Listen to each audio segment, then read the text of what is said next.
Hey everyone, my name is Al and you're watching MTG on Curve, and today I've got some Ikoria specs for you. Rotation is coming very soon with the release of Innistrad Midnight Hunt, and players will be looking to dump some of the rotating sets to buy into the new meta. And it just so happens that the rotating sets came out during and at the start of the pandemic, and there were supply issues. So unless they get reprinted in a supplemental product, think Commander deck, Secret Lair, Challenger deck, I think this is going to be the best time to get into these sets. Also, the prices I give could change between now and when you watch this video, so please keep that in mind. And there are many versions of the cards nowadays. I'm just going to go off the base version.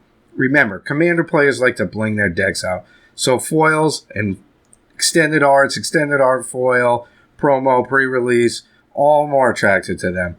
There are cards that are already worth some money that may take a hit and climb back up later, but this video is going to focus in on low-cost, low-risk buys.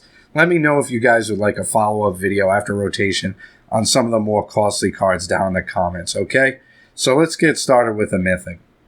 And here we have Nethroi Apex of Death at $2.78. This guy's a bit pricey casting cost-wise, but a solid effect when he comes out of the command zone with Mutate. 10 power out of the graveyard into play is nothing to scoff at. And if those creatures synergize or combo off one another, all the better. Onto the rares, we're going to look at some of the Mythos cycle cards. I really do think a lot of them should see more play than they do. Mythos of Snapdax at 25 cents, and around the table sacrifice effect that you can control is just amazing value for 4 mana.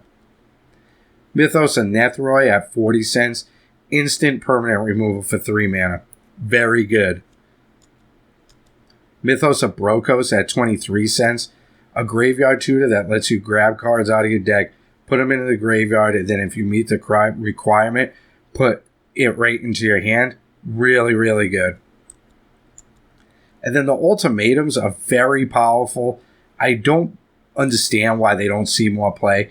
I know they're hard to cast with all the solid pips, but in Commander we have really good fixing, and especially if you're playing green where you can fetch lands and fix mana easier, I think they are well worth the cost. Starting off with Eerie Ultimatum at $2.12. Any number of cards from your graveyard straight into play as long as they have different names. Is a Commander a singleton format? The H in EDH? We are talking about being board wiped to major board presence. This card is powerful. And remember, it says permanents, not creatures. If you could self-mill a combo into the graveyard, this will just put it into play ready to go.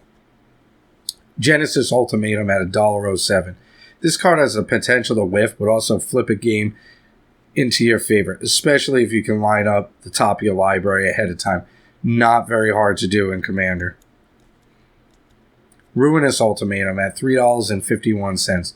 Destroy all non-land permanents your opponent's plural control. Huge power for the price here. And Emergent Ultimatum, yes, they have to be monocolored cards, but this is a one-card combo right here. You can play it so your opponent has no good choice. Death's Oasis at 20 cents. This card isn't broken, but a great tool for Reanimator style decks, and it has that incidental life gain all Commander decks should have. I don't think this card will shoot to the moon, but for 20 cents, it's cheap. Why not pick this up now rather than later? Whirlwind of Thought at 59 cents. Amazing in Spellslinger decks. Cast a non-creature spell, draw a card. What's not to like? Zerta at $1.15.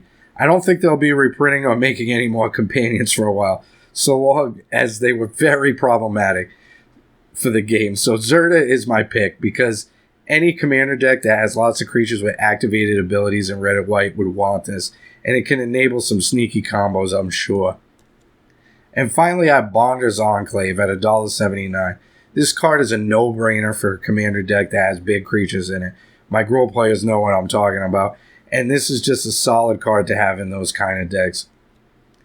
Ikoria was a very unique set with Triumphs, Ultimatums, Companions, and it came out while the pandemic was in full swing. I don't think there's as much of it out there as people think, so pick these up while you can. Please subscribe, like, ring the bell, and let me know down in the comments if you think I got it right, or anything I got wrong, or any of your specs that you have. Thanks again for watching, and may all your plays be on curve.